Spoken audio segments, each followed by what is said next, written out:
Welcome back to another episode of Infidelity Tales Lab. We're thankful for your continued viewership. Before we begin, tell us, where in the world are you watching from? We love knowing our global reach. Now, let's dive into today's story. Chapter 1, The Foundation. Detective Ray Morrison had seen enough darkness in his 15 years with the NYPD to know when something was wrong. But nothing had prepared him for the quiet unraveling of his own home. At 42, Ray was a man who believed in absolutes: right and wrong, loyalty and betrayal, justice and consequence. His steel-gray eyes and weathered face told the story of someone who'd stared down killers and never blinked first. When he'd married Claire Hartwell 8 months ago, Ray thought he'd finally found his anchor. Claire, 34 with auburn hair and emerald eyes, worked as a real estate agent specializing in luxury properties. She was successful, charming, and came with 5-year-old Emma, a quiet, thoughtful child with her mother's green eyes and blonde hair that caught the light like spun gold. Ray had embraced fatherhood with the same intensity he brought to everything else. His own father had abandoned him when he was 7, leaving him with a mother who worked 3 jobs just to keep them afloat. He'd sworn never to be that man, never to let a child feel unwanted or unsafe. The Morrison family had seemed perfect from the outside. Ray had bought a house in Westchester County, a 4-bedroom colonial with a white picket fence and a tire swing in the backyard. Claire had insisted on the neighborhood, claiming it was perfect for Emma's development. Ray had agreed, despite the hour-long commute to the precinct. But perfection, Ray had learned, was often just a mask for something rotten underneath. The first sign came 3 weeks after they'd moved in. Emma, who had been a cheerful, talkative child during their courtship, had grown increasingly withdrawn. She barely touched her meals, pushing food around her plate while offering polite apologies. "Sorry, Dad, I'm not hungry," became her nightly refrain. Ray noticed how she flinched when adults approached too quickly, how she developed dark circles under her eyes despite going to bed early. When he brought up his concerns to Claire, she dismissed them with a wave of her hand. "She's adjusting, Ray. Moving is traumatic for children. She'll get used to it." But Ray's instincts, honed by years of reading people's lies and fears, told him otherwise. He began paying closer attention to the patterns in their household, the subtle dynamics he'd initially missed. Claire had been working longer hours lately, often taking calls late at night and stepping outside to talk. She'd grown distant in their bedroom, claiming exhaustion from showing properties to demanding clients. When Ray suggested family activities, she'd find excuses: work commitments, social obligations, Emma's supposed need for routine. Meanwhile, Emma continued to fade before his eyes. The vibrant child who used to ask him about his cases and beg for bedtime stories had become a ghost in her own home. Ray's partner, Detective Luis Santos, had noticed a change in him too. They were sitting in their unmarked car outside a suspect's apartment when Luis finally spoke up. "You look like hell, Morrison. What's eating you?" Ray stared through the windshield at the gray October sky. "Just family stuff. Nothing I can't handle." "Family stuff, huh?" Luis, a father of 3, understood the weight behind those words. "You know, my Maria went through a phase when she was Emma's age. Stopped eating, had nightmares. Turned out a teacher at school was inappropriate." The words hit Ray like ice water. He'd been thinking like a husband, not like a detective. He'd been looking for obvious signs of abuse while missing the subtle indicators that something was deeply wrong in his stepdaughter's world. That evening, Ray watched Emma more carefully during dinner. The way she glanced nervously toward the front door when they heard cars pass. How she seemed to shrink into herself when Claire answered her phone. The careful way she chose her words, as if she were walking through a minefield. After Emma went to bed, Ray found Claire in their home office, typing furiously on her laptop. When she saw him, she quickly closed the screen. "Just finishing up some listing descriptions," she said, but her smile seemed forced. Ray nodded, but filed the behavior away. Years of interrogating suspects had taught him to catalog inconsistencies, to watch for tells that revealed deeper truths. Later that night, as Claire slept beside him, Ray stared at the ceiling and made a decision. Whatever was happening to Emma, whatever was causing her retreat into herself, he would find it. And when he did, there would be consequences. Ray Morrison was not a man who forgave betrayal.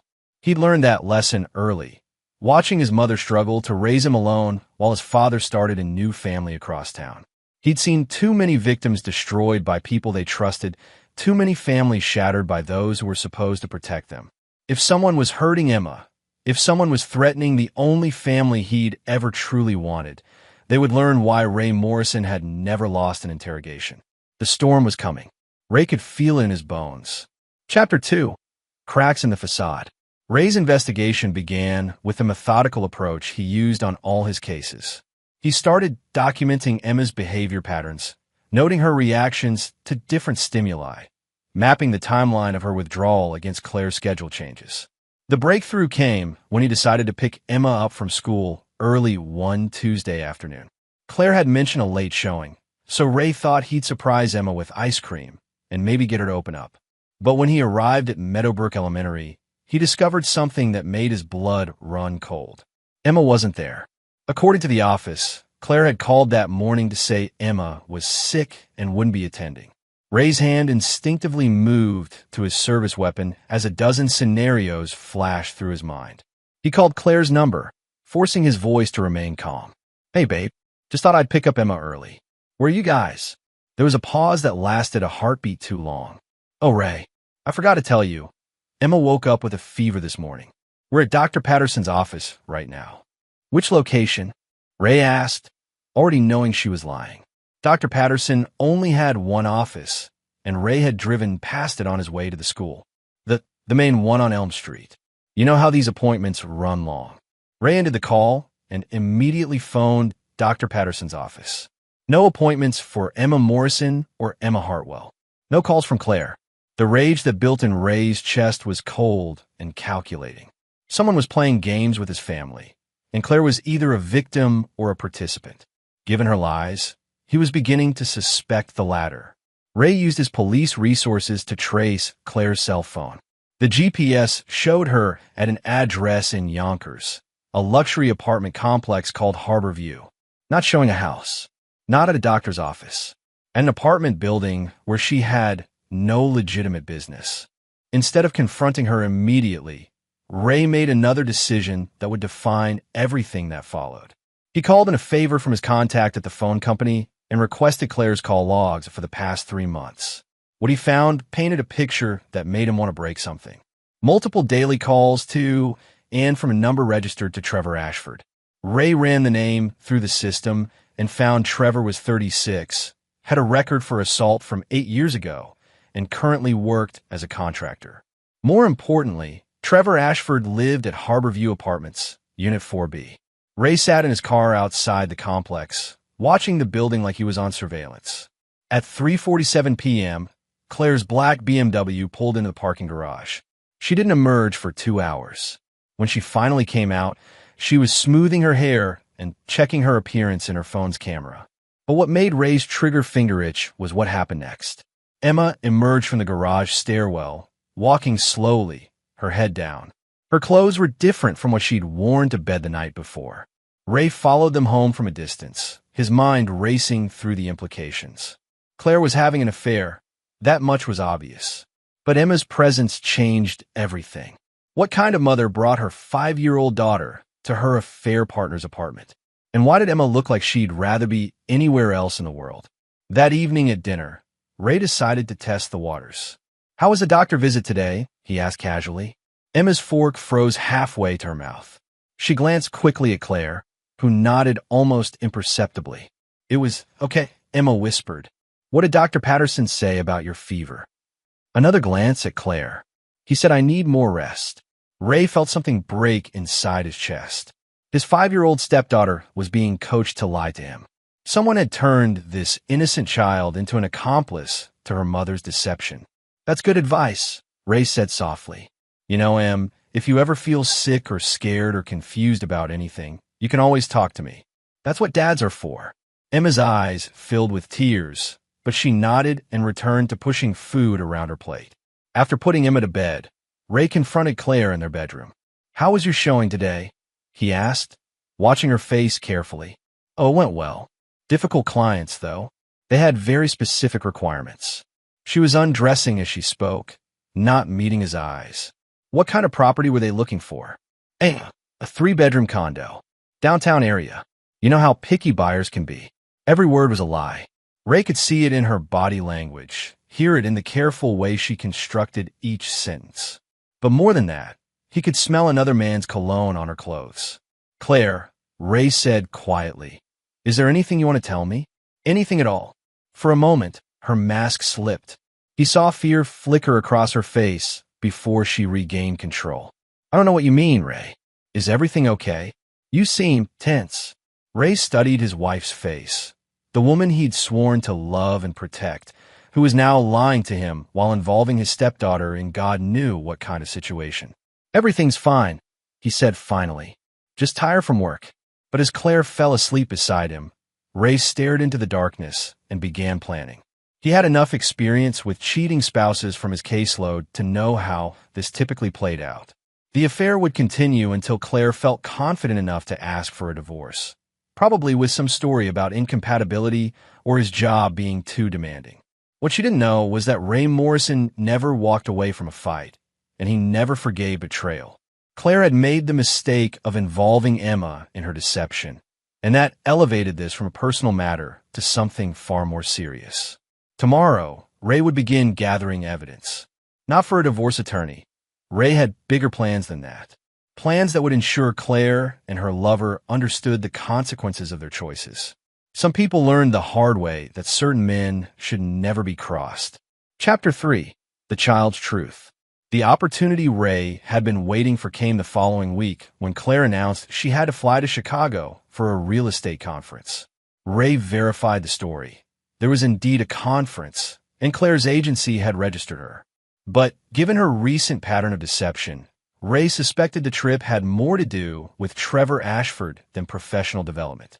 I'll only be gone 3 days, Claire said, kissing Emma goodbye. Be good for Dad, okay? Emma nodded solemnly. But Ray noticed how she seemed to relax slightly as Claire's car disappeared down the street. For the first 2 days, Ray treated the time like a reconnaissance mission.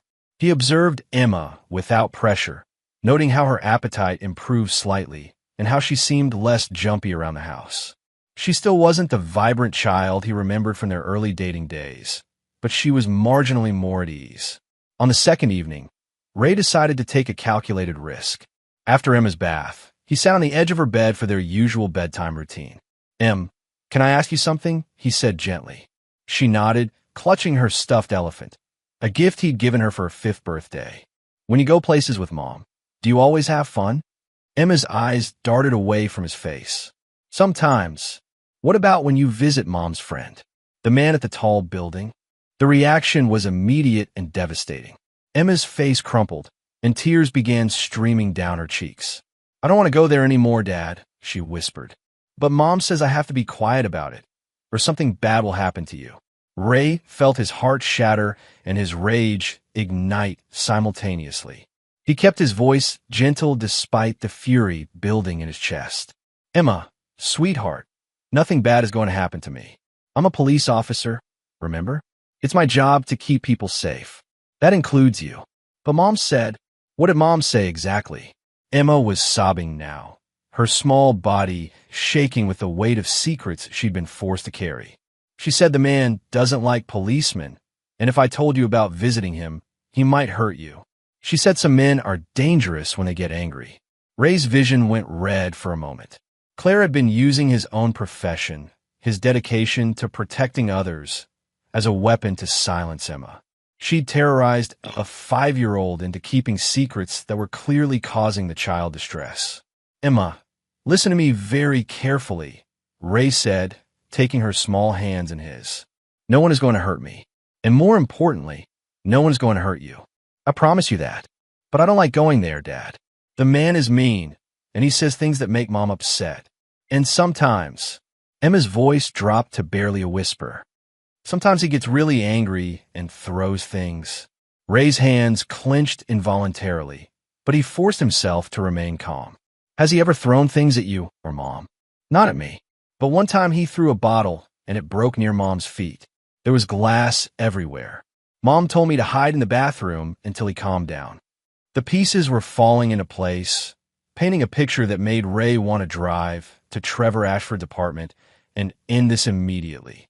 But he needed the full truth first.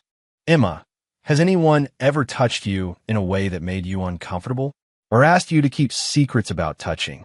No, Emma said quickly, and Ray believed her.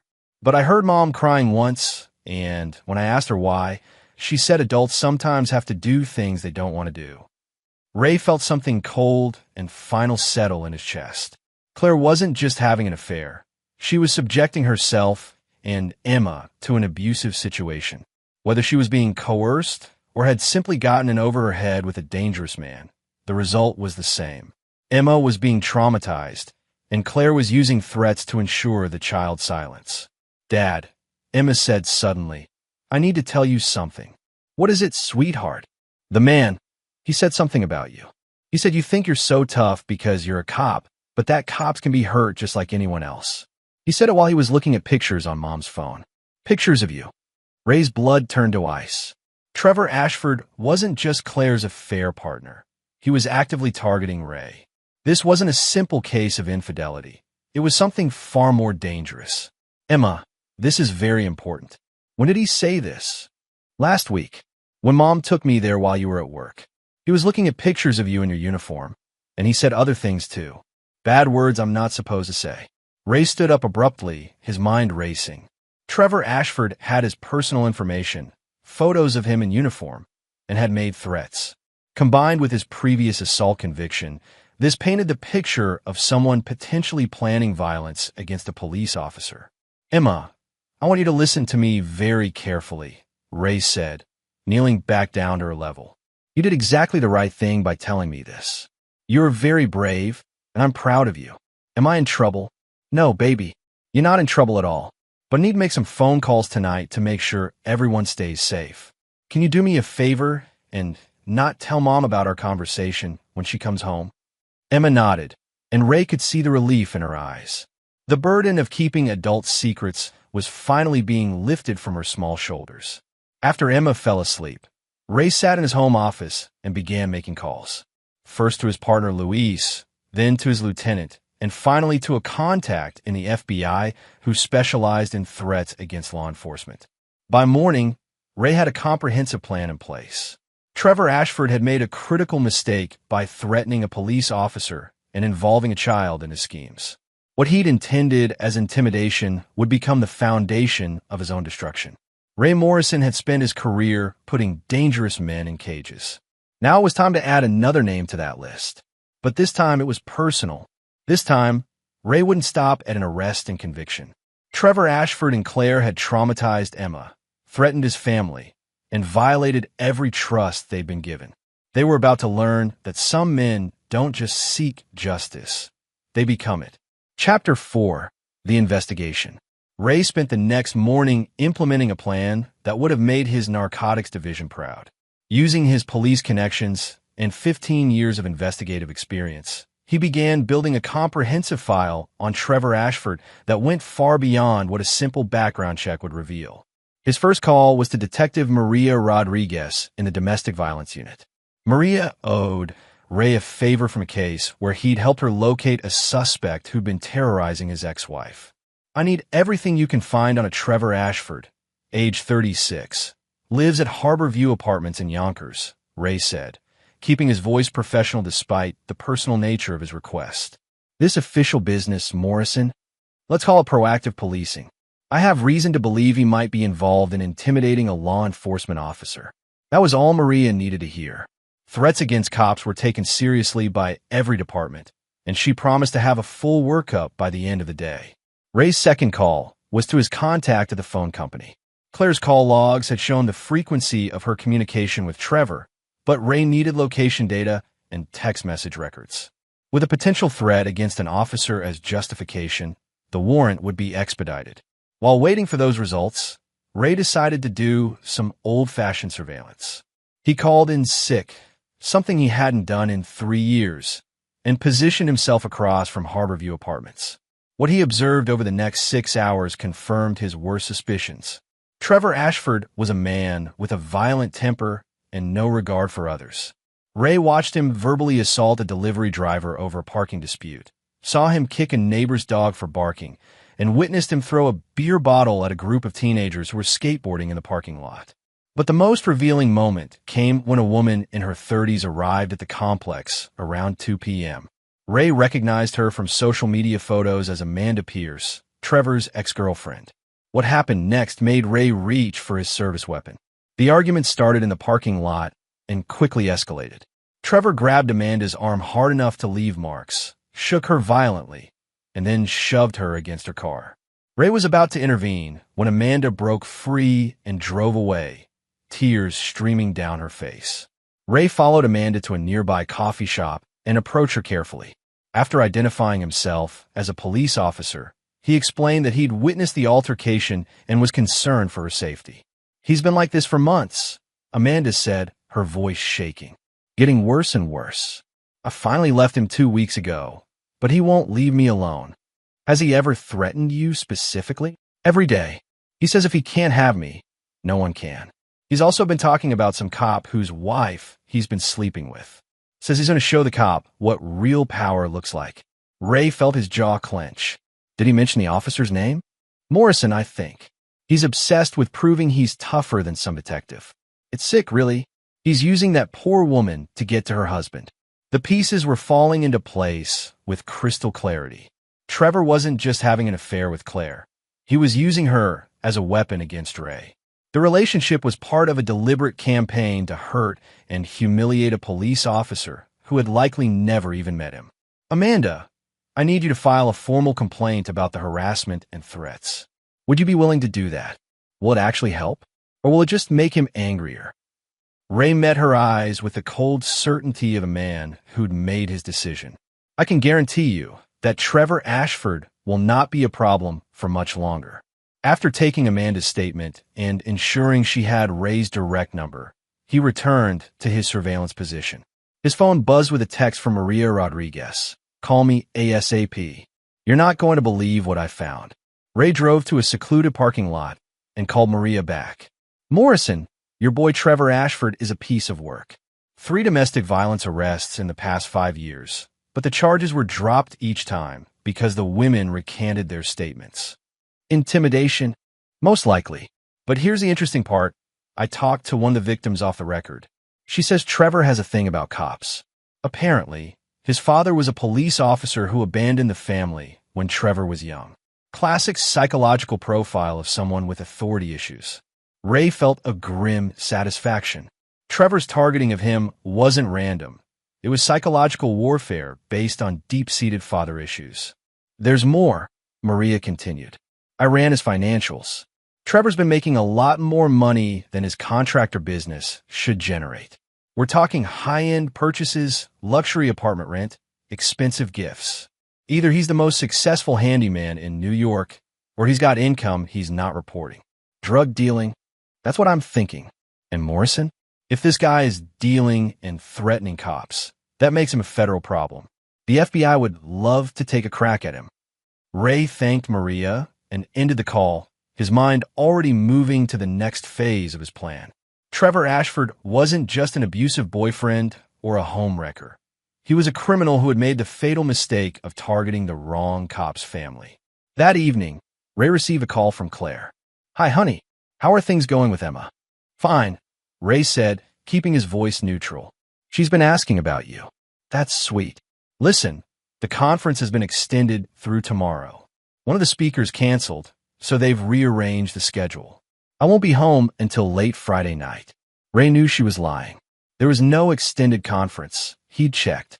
Claire was spending an extra day with Trevor, probably thinking she was being clever about managing her double life. "That's too bad," Ray said. "Emma will be disappointed." "I know, but this is important for my career. You understand, right?" "Of course," Ray replied. "Take all the time you need." After hanging up, Ray looked at Emma, who was coloring at the kitchen table.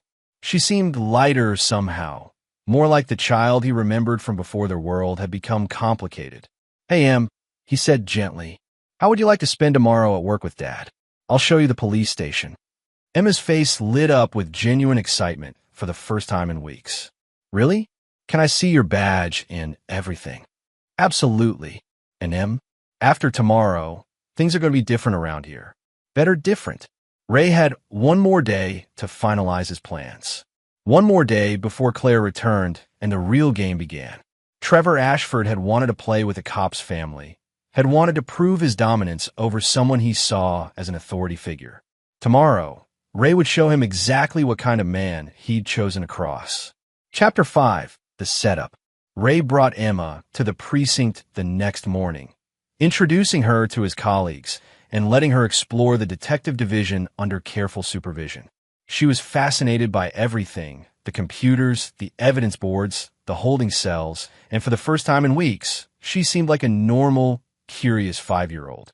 While Emma was distracted by Detective Santos teaching her how to use the fingerprint scanner, Ray put the final pieces of his plan into motion. The warrant for Trevor's phone records had come through overnight, and the contents were explosive. Text messages between Trevor and Claire revealed the depth of their relationship, and, more importantly, Trevor's escalating threats toward Ray. "Your husband thinks he's so tough," one message read. "Wait until he finds out what's been happening in his own house." Another message was even more damning. "I'm going to destroy that cop's life piece by piece, starting with his precious little family." But the most chilling discovery was a series of photos Trevor had taken outside Ray's workplace, their home, and Emma's school. He'd been stalking the family for weeks, documenting their routines and gathering intelligence like he was planning an operation. Ray forwarded everything to FBI agent Sarah Chun, who specialized in crimes against law enforcement. Within 2 hours, she called him back. "Morrison, this is federal territory now.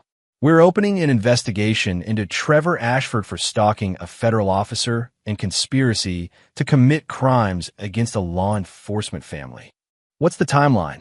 We can have surveillance in place by this afternoon and an arrest warrant by tomorrow morning." "But Morrison," Agent Chin paused, "we're also going to need to interview your wife. Her involvement in this situation is concerning." Ray had been expecting this. Claire's role in Trevor's campaign against him made her either a victim or a co-conspirator, and the evidence was starting to suggest the latter. "I understand. She'll be back in town tonight. We'll need her phone and laptop for analysis. If she's been knowingly participating in threats against you, she could face charges as well." Ray felt a cold satisfaction settle in his chest. Claire had made her choices, and now she would face the consequences. After lunch, Ray took Emma home and sat her down for a serious conversation. "Em, tomorrow some of my friends from work are going to come to the house to talk to Mom. They might ask you some questions too, just to make sure everyone is safe." "Am I in trouble?" "No, sweetheart. You're the hero in this story. You told me the truth when it was scary, and that's going to help keep everyone safe."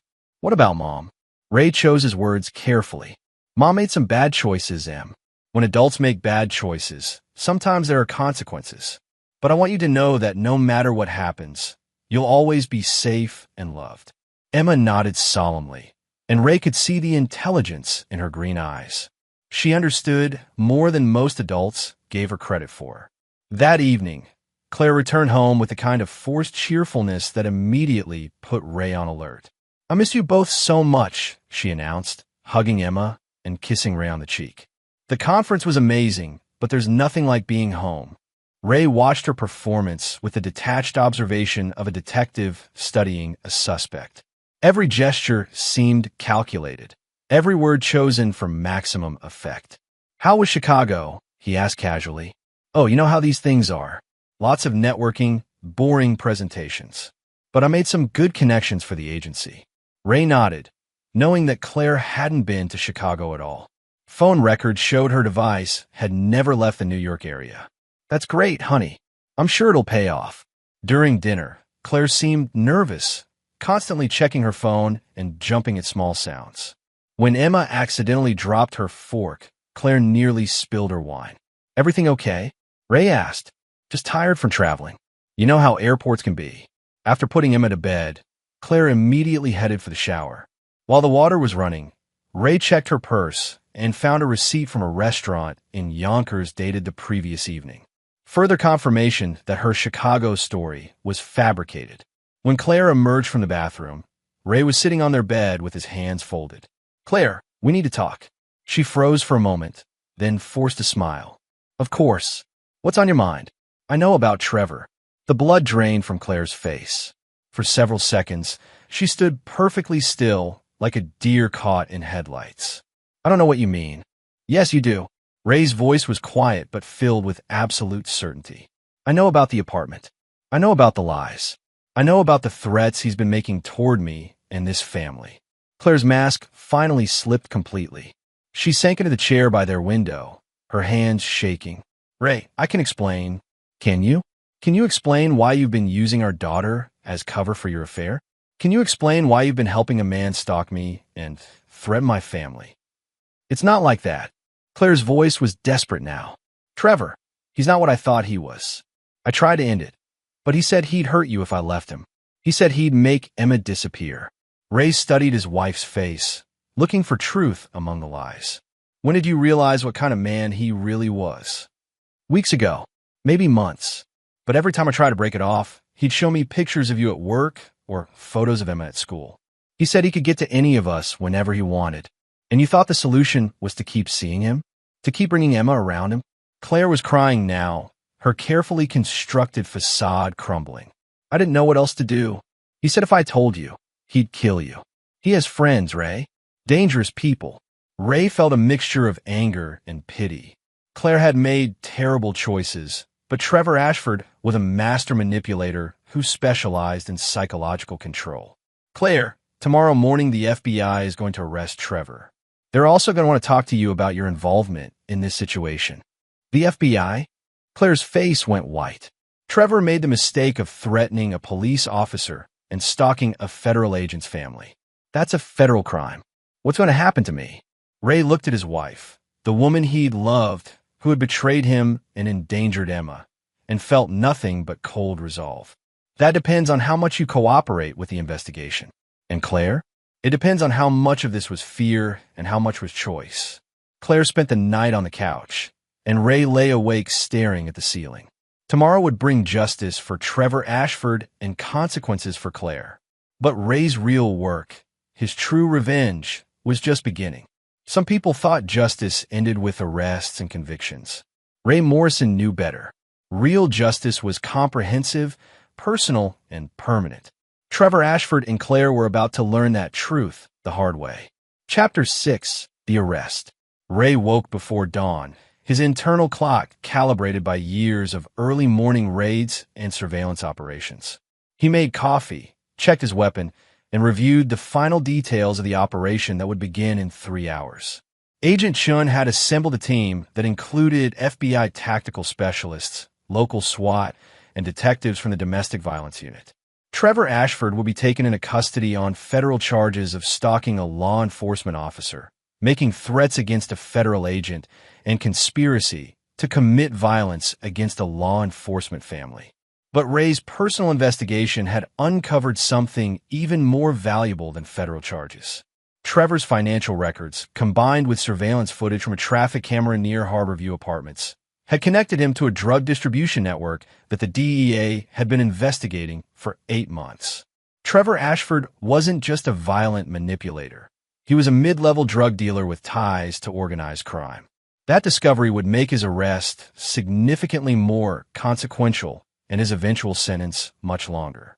Ray kissed Emma goodbye as she left for school, watched Claire's nervous performance over breakfast, and then called his lieutenant to confirm he'd be late for his shift. At 7:30 a.m., Ray's phone buzzed with a text from Agent Chun. Target confirmed at location. Moving in 5 minutes. Ray drove to a position 3 blocks from Harborview Apartments and waited. He wanted to be close enough to see justice delivered, but far enough away to maintain plausible deniability about his personal involvement. At 7:47 a.m., he watched federal agents and SWAT officers enter the building. 6 minutes later, Trevor Ashford was escorted out in handcuffs, shouting threats and profanities that could be heard from 2 blocks away. Ray felt a cold satisfaction watching the man who had terrorized his family being loaded into a federal transport van. But this arrest was only the beginning of Trevor's problems. After the arrest, Ray returned home to find Claire pacing frantically in their living room, her phone pressed to her ear. He's not answering, she said when she saw Ray. Something's wrong. Trevor was arrested this morning on federal charges, Ray said calmly. The FBI will want to speak with you this afternoon. Claire collapsed onto their couch, her face pale and her hands shaking. Ray, you have to understand, I never wanted any of this. I was trapped. Were you? Or did you make a choice to have an affair and then make additional choices to cover it up? It started innocently. Trevor was charming, attentive. You were working so many long hours, and I felt lonely. Ray sat across from his wife, studying her with the same cold analysis he brought to interrogating suspects. When did it stop being innocent, Claire? Why try to end it the first time? Trevor said he'd been watching you, learning your routines. He showed me photos of you leaving the precinct, pictures of Emma at school. He said cops die in the line of duty all the time, and accidents could be arranged. And your solution was to keep seeing him? I thought if I gave him what he wanted, he'd eventually lose interest and move on to someone else. Ray shook his head. Claire, you brought Emma into this. You used our daughter as cover for your affair and exposed her to a dangerous criminal. Claire was sobbing now, her carefully maintained composure completely shattered. I know it was wrong, but I was scared, Ray. I was terrified of what he might do to you, to Emma, to all of us. Ray felt a flicker of sympathy, but it was quickly overwhelmed by anger at the choices Claire had made. Fear might explain her initial compliance, but it didn't excuse months of deception and the trauma inflicted on Emma. The FBI will want to know everything, Ray said. Your cooperation will determine whether you face charges as an accessory. What kind of charges? Conspiracy to stalk a federal agent. Accessory to making threats against a law enforcement officer. Child endangerment. Ray's voice was clinical, professional. Trevor's phone records show you providing him with my schedule, information about Emma's school, details about our home security. Claire's face went white. I didn't know he was going to use it to hurt you.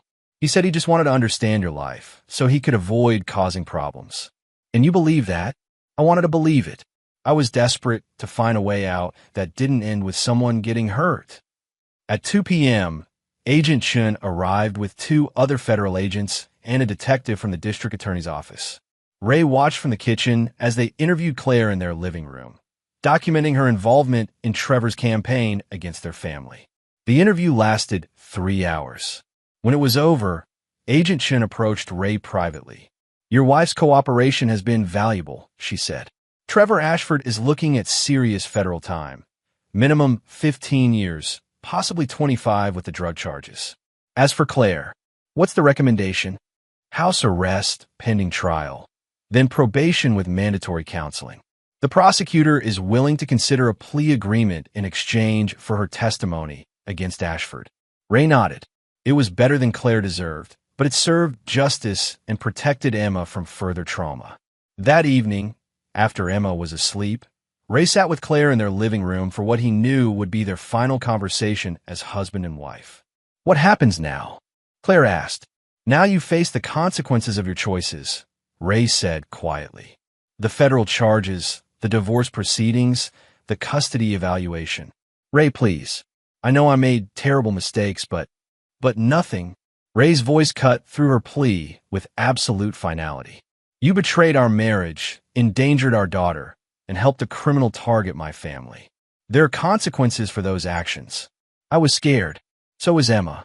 Every night for months, that little girl was scared because of choices you made.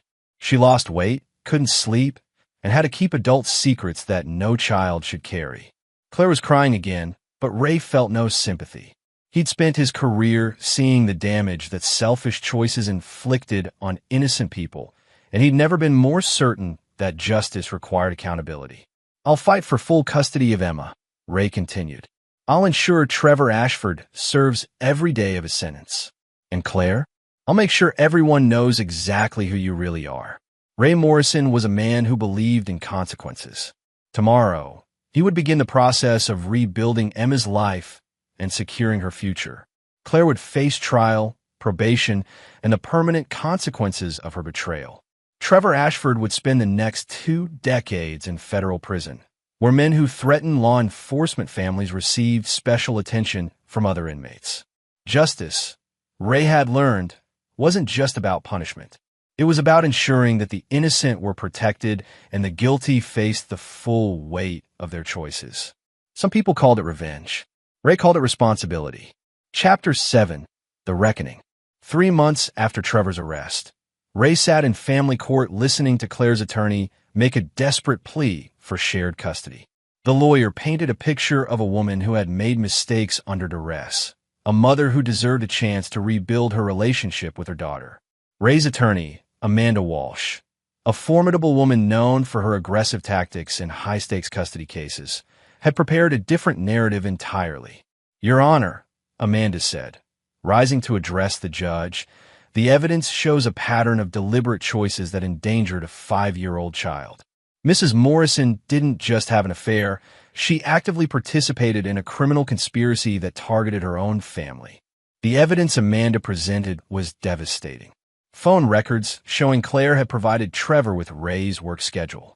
Text messages where Claire discussed Ray's weaknesses and how to get under his skin.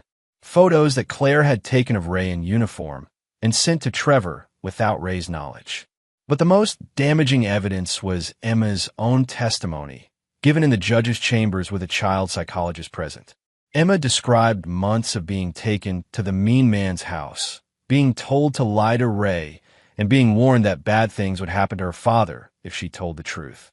Judge Patricia Henley had presided over family court for 12 years, and Ray could see the anger in her eyes as she reviewed the case file. "Mrs. Morrison," the judge said, addressing Claire directly, "you used your 5-year-old daughter as an accessory to adultery and criminal conspiracy. You terrorized this child with threats about her stepfather's safety. You coached her to lie to a law enforcement officer who was trying to protect his family." Claire's attorney attempted to interject, but Judge Henley continued. "Furthermore, your cooperation with federal authorities appears to have been motivated by a self-preservation rather than genuine remorse. The psychological evaluation indicates you show minimal empathy for the trauma inflicted on your daughter." Ray watched Claire's face as the judge delivered her ruling. He felt no satisfaction in her devastation, only a cold certainty that justice was being served. "Full custody is awarded to Detective Morrison," Judge Henley announced. "Mrs. Morrison will have supervised visitation rights 1 day per month, contingent upon completion of mandatory psychological counseling and parenting classes." Claire's attorney immediately filed an appeal, but Ray knew it would fail. The evidence was too comprehensive, Emma's trauma too well documented. After the custody hearing, Ray took Emma out for ice cream to celebrate. She seemed lighter somehow, as if the official recognition of her father's protection had lifted a weight she'd been carrying for months. "Dad," Emma said as they sat in their favorite booth at Murphy's Diner, "are you going to get married again?" "I don't know, sweetheart. Would that bother you?" Emma considered this seriously, the way she approached all important questions. "Only if she's mean to you, or if she lies." Ray smiled at his daughter's simple wisdom. "Well, if I ever date anyone again, you'll be the first to meet her. And if you don't like her, that's it. No second dates. Promise. Promise." But Ray's focus wasn't on future relationships. It was on ensuring that Trevor Ashford and Claire faced complete consequences for their actions.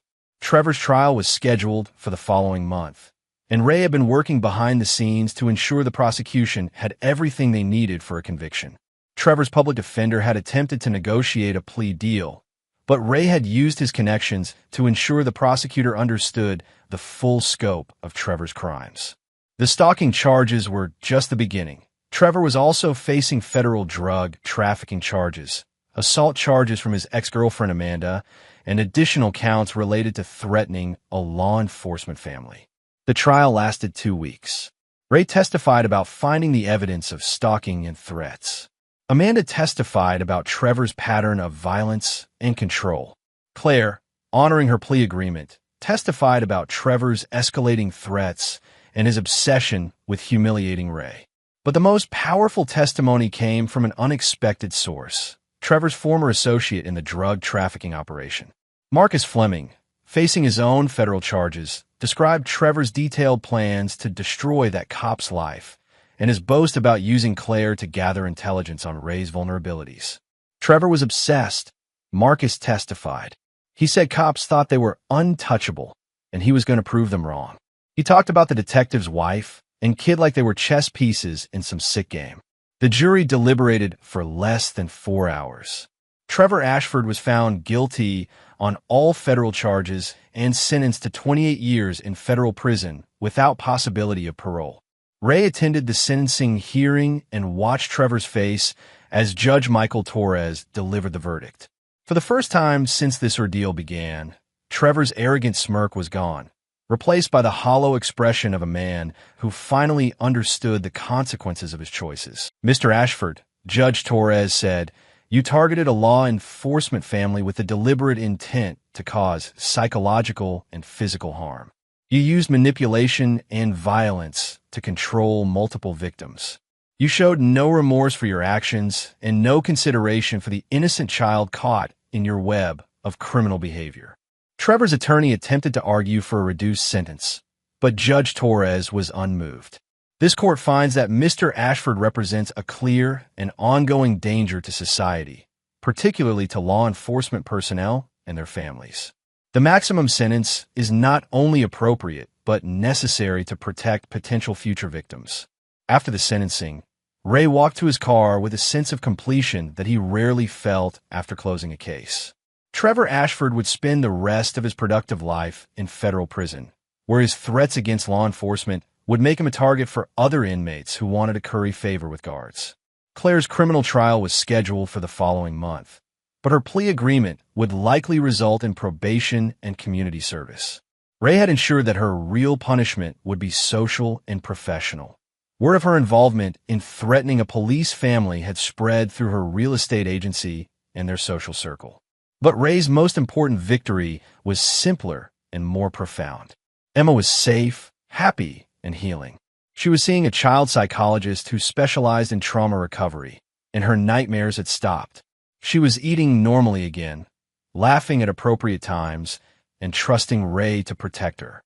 Ray Morrison was a man who believed in justice, and justice had been served. Trevor Ashford and Claire had learned that some people should never be crossed, and some betrayals carried permanent consequences. The innocent had been protected. The guilty had been punished. Ray could sleep soundly knowing that his family was safe and his enemies were neutralized. Some people called it revenge. Ray called it responsibility, the obligation of strong men to protect those who couldn't protect themselves and to ensure that evil faced consequences. Chapter 8. The New Beginning.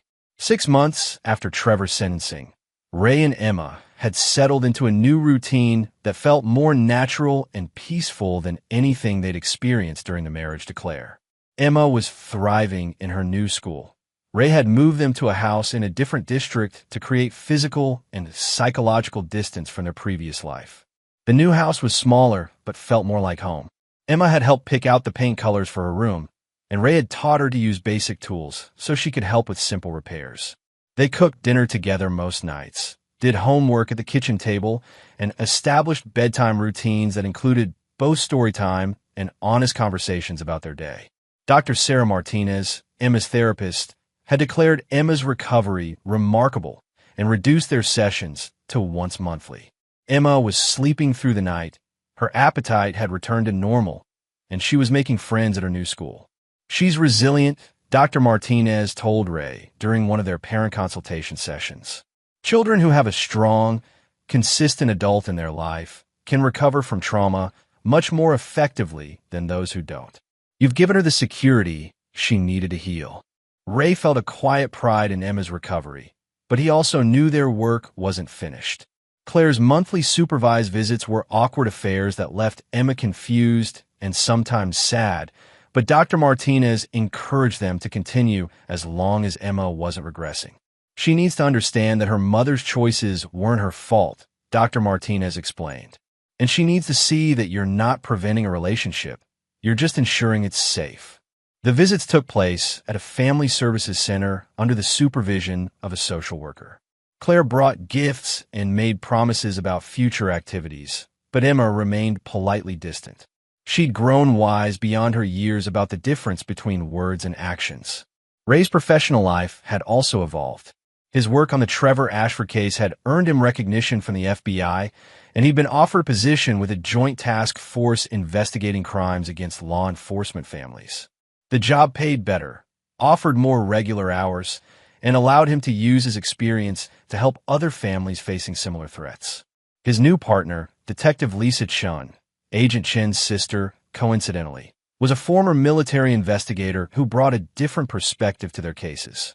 She was also a single parent, which gave them common ground beyond their professional partnership. You know, Lisa said one afternoon as they reviewed case files, Emma's going to start asking questions about dating eventually. Have you thought about what you'll tell her? Ray had thought about it, actually.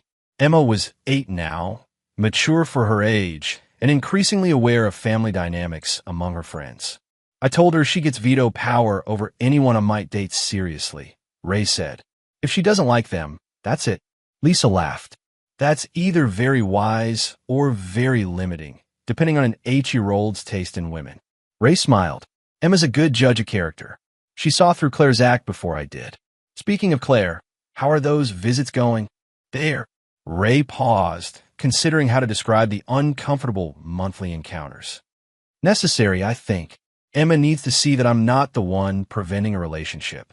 She needs to understand that some people just aren't capable of being good parents. Claire's life had indeed unraveled completely. Her real estate license had been suspended pending the outcome of her criminal case. Her social circle had ostracized her after learning about her involvement in threatening a police family. She'd moved back in with her parents in Ohio and was working at a call center while attending court-mandated counseling. Ray felt no satisfaction in Claire's downfall, but he felt no sympathy either. She'd made choices that endangered Emma, and consequences were the natural result of those choices. Trevor's situation was different. Ray received regular updates on Trevor's status in federal prison, and the reports confirmed his expectations. Trevor had been classified as a high-risk inmate due to his threats against law enforcement, which meant he spent most of his time in protective custody. But even protective custody couldn't shield him from the consequences of his actions. Other inmates who wanted to curry favor with guards, many of whom were former police officers, made Trevor's life miserable. He'd been assaulted twice, had his commissary privileges revoked multiple times, and was serving additional time in solitary confinement for various infractions. Ray had also used his connections to ensure that Trevor's parole hearing, scheduled for 15 years in the future, would be well documented with victim impact statements and detailed accounts of his crimes. Trevor Ashford would serve every day of his sentence. But Ray's focus had shifted from revenge to rebuilding. Emma was his priority now, and everything else was secondary. One evening, as they worked on Emma's science project about solar systems, she asked a question that caught Ray off guard. Dad, do you think Mom loved me?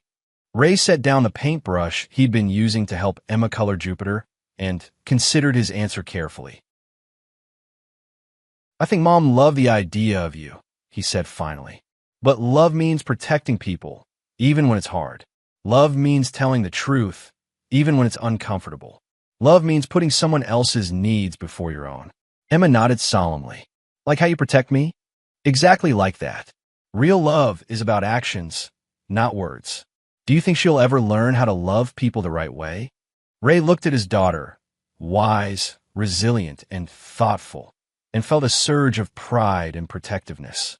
I don't know, but it doesn't matter what Mom learns or doesn't learn.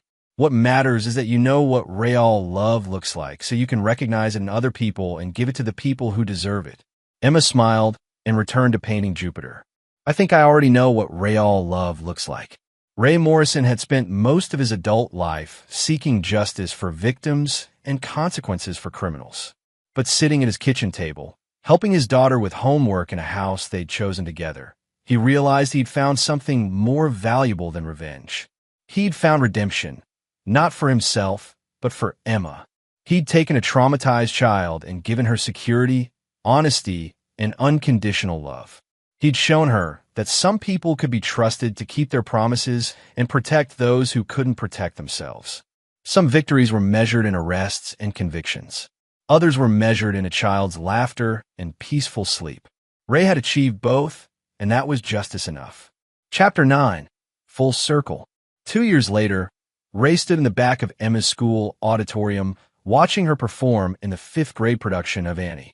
She played one of the orphans, and her clear voice rang out during the ensemble numbers with a confidence that still amazed him. After the performance, Emma ran to him with her face glowing with excitement. "Did you see me, Dad? Did I do okay?" "You were perfect," Ray said, lifting her up despite her protest that she was too old for that. "I'm so proud of you." As they walked to the car, Emma chattered about the other kids in the play, her upcoming science fair project, and her plans for the weekend. Ray listened with the contentment of a man who had fought for something precious and won. Dr. Martinez had officially concluded Emma's therapy 6 months earlier, declaring her a well-adjusted, resilient child with strong attachment bonds and excellent coping mechanisms. Emma still had monthly check-ins with the school counselor, but her trauma responses had virtually disappeared. Ray's own life had found a stable rhythm.